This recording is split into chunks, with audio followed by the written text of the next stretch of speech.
So fantastic. So we have our final presentation on the day. Shane is going to be talking about adaptation and plasticity in nature. So with that, Shane, I'm going to hand over to you. Thank you so much. So, and as a biologist, this is a really exciting sort of conversation to have. Um, this idea of, thinking about how you go about, building autonomous units to explore distant places with very little input from the creators back at home. And I think in many ways, this sort of parallels a lot of questions that we think about in evolutionary biology. So there was a way back this dude named August Crow, who's a Danish zoophysiologist and Nobel laureate, and he said that for some number of problems, in this particular case, he meant medical problems. There'll be some animal of choice or a few such animals on which it can be most conveniently studied.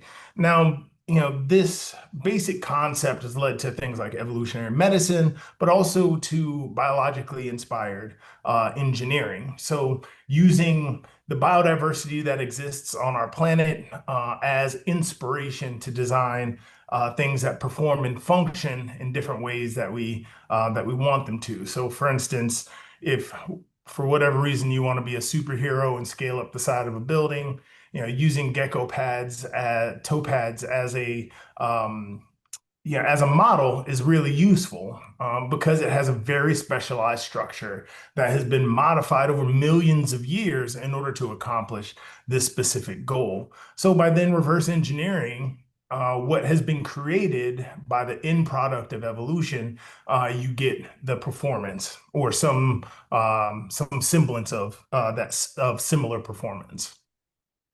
Right. And we see this over and over again from, shark skin swimsuits, um, you know, these these like water containers that have been designed from to be shaped like the carapace of desert beetles, where they can pull moisture out of very dry air for folks to drink.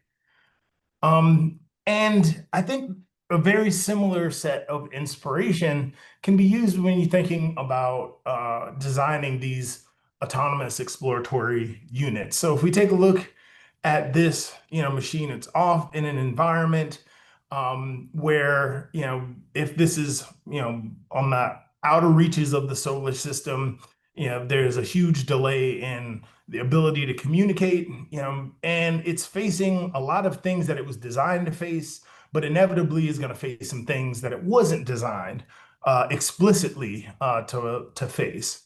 And in a lot of ways, we can, that's very similar to any given organism that has evolved on our planet.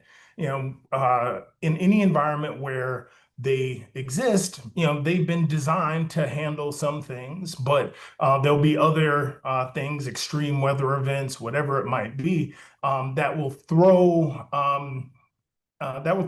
things out of whack in some way. And there are built-in mechanisms that this organism has to deal with those unpredicted factors.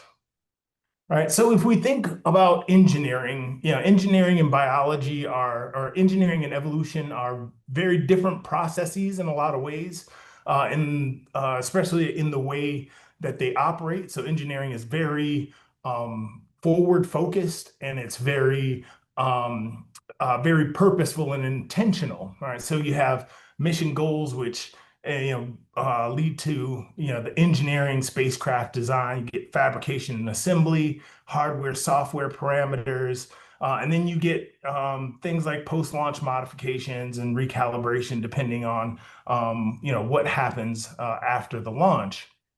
And in a similar way, if you think about adaptation, you have a pretty similar set of things that you're dealing with, but this process is not forward looking. It's all reactive and responsive. So you have survival, function, and reproduction.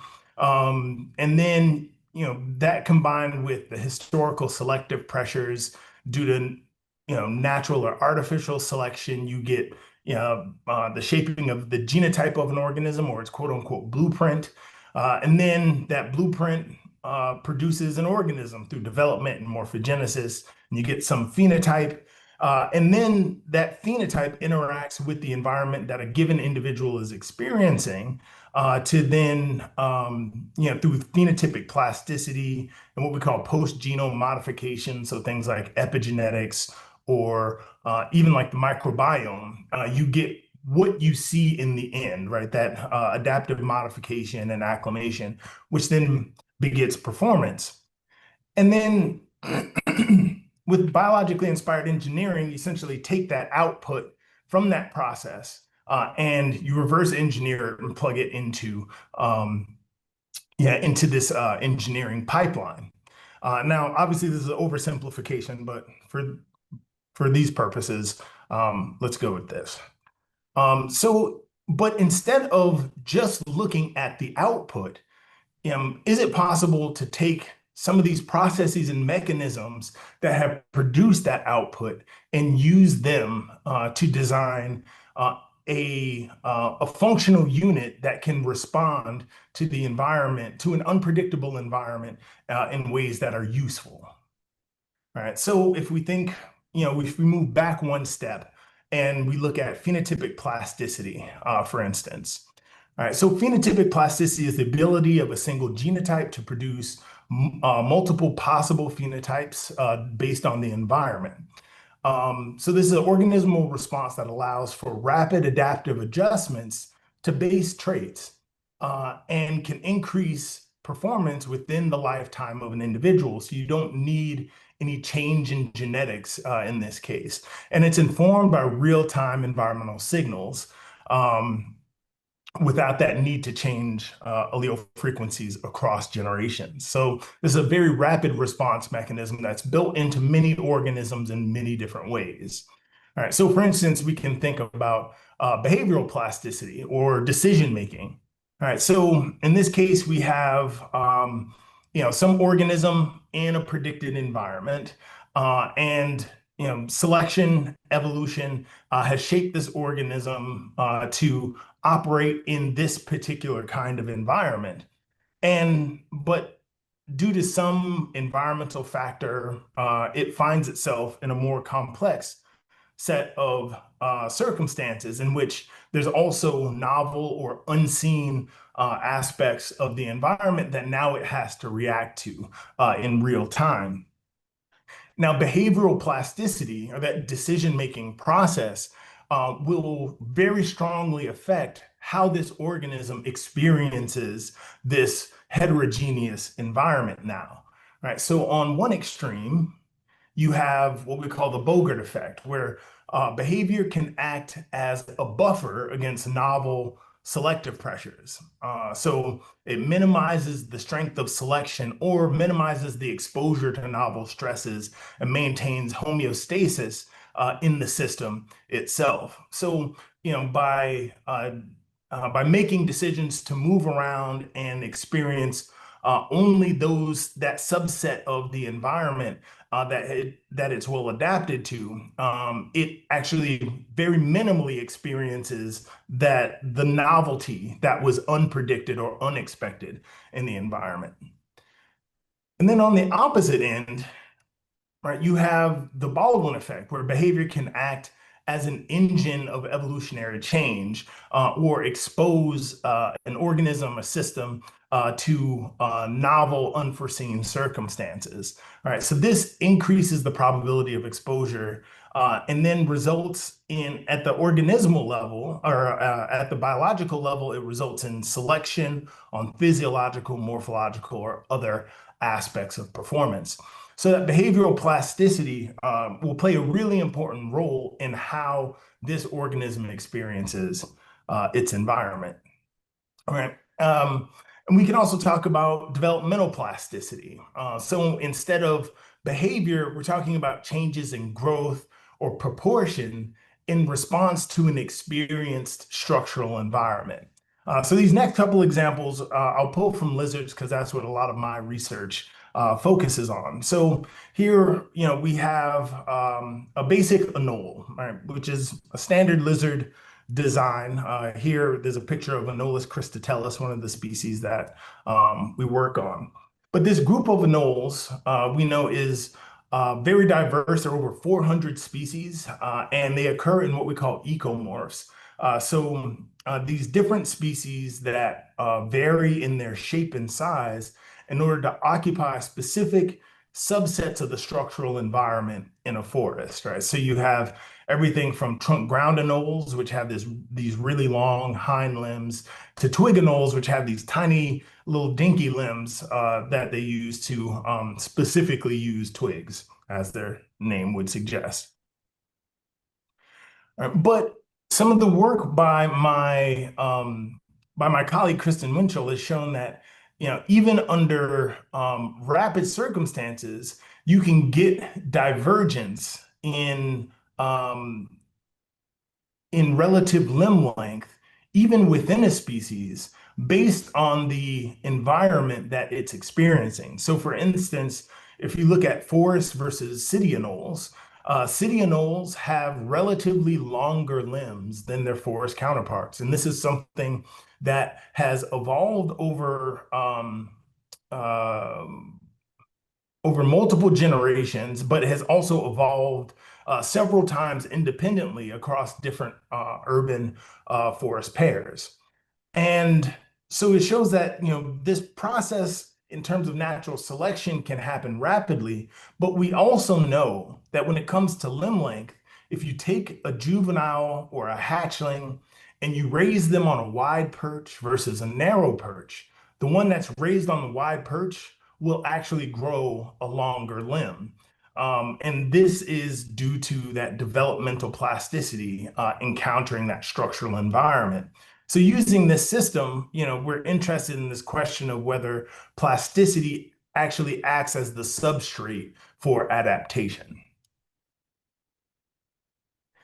And then lastly, you have locomotor plasticity or biomechanical plasticity, which is sort of at the interface of behavior and development and morphology when you consider movement and patterning. So context-dependent changes in movement, patterning, and performance. So if we look at a closely related group of lizards called the Cornophaenidae, the helmeted lizards, there's this one species, the emerald basilisk, Basiliscus plumifrons, that if anybody looking at this knows what a lizard looks like, this looks like a lizard. Like, yeah, it's got some elaborations here and there, but it's basically, in terms of its body plan, has a very similar design as any of the other lizards that you see on this tree. But it also has this ability to use that form in a very different way, and can actually rear up onto its hind limbs and run across water for fair distances. And that's simply by using a different set of movement patterns with the same morphology. So again, that's this aspect of plasticity. Right. So the take home is that purposeful engineering of plasticity into autonomous robots offers expanded problem-dependent alteration of functionality to complete tasks in the face of unforeseen variables post-deployment, and may be particularly useful when you're considering hardware design. I imagine it's probably much easier to alter software after deployment than it is hardware. Right, so that's one level at which we can sort of think about the mechanisms that produce adaptive innovation. But we can also back up, even further and look at development and morphogenesis and think about that as, a process or mechanism that could potentially be built into an autonomous unit. Right, so in evolutionary biology, a lot of what we call adaptations fall into this category of traits that are specifically referred to as exaptations, right? So this is the ability, or this is adaptive repurposing of a biological subsystem to perform an alternative function. All right, so here's one example. If we consider the modern feather, typically, when you're thinking about the modern feather, we associate it with flight in birds specifically. But on the right, you see an ancient feather, which also very much, looks like a feather. If you were to see it out of context, you would say, yeah, that's pretty much a feather. But this was found in amber in the Cretaceous, and it belonged to an organism that looks something like this, an animal that definitely was not flying anywhere. And that's because when you look at the evolution of the theropods, which are the group that contain, um, modern birds and tyrannosaurs, etc., feathers likely originally evolved for means of thermal regulation, and then were further modified for prey capture. And that elaboration for prey capture was likely later co-opted and modified in modern birds for flight. So you have a trait that originates for one purpose, and then is taken up and used for other purposes in an adaptive way. All right. And the same is true for, if we look at, this fish, it's a member of what we call the Sarcopterygians, which is a very um, basal group of fish that's actually basal to the tetrapods. So this organism is more closely related to us than it is to like a catfish or any of the sort of ray fin fishes that you might think of. Yeah, and if you look at its forelimbs and its hind limbs, you can begin to imagine why. So you see that there are, these specific bones that are that Sarcopterygians have. And those bones are actually analogous to tetrapod limbs. So those same bones that led to the human arm, lizards, cats, whale flippers, bat wings, what frogs use for jumping, what birds use for flight, which is very different from what bats use for flight. Again, all of these are exaptations, on either on land, to grasp things or to fly. It's an exaptation of something that originally evolved to propel something through the water. Right. So in this case, you also have the ability to potentially purposefully engineer hardware or software that can be co-opted for unrelated problems. Um, and this offers expanded problem-dependent alteration of functionality to complete tasks in the face, again, of unforeseen variables post-deployment. And then we can even move back one step further and think about natural and artificial selection.